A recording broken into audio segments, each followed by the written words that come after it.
दिसतीया भारी नेसूनी साडी, काळजाचं पाणी पाणी करतीया पोरही.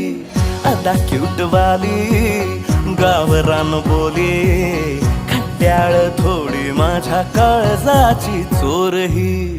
थोडं माझ्या पिरामध्ये पड तू ग बाई, खुळ्यागत झाला मन तुझ्याच पायी.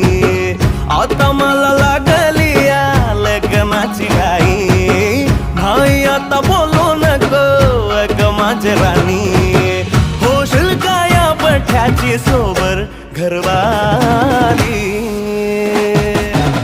मराठमोळी थोडीशी साधी भोळी, स्वागतीचा भारी बायको पाहिजे नखरेवाली. मराठी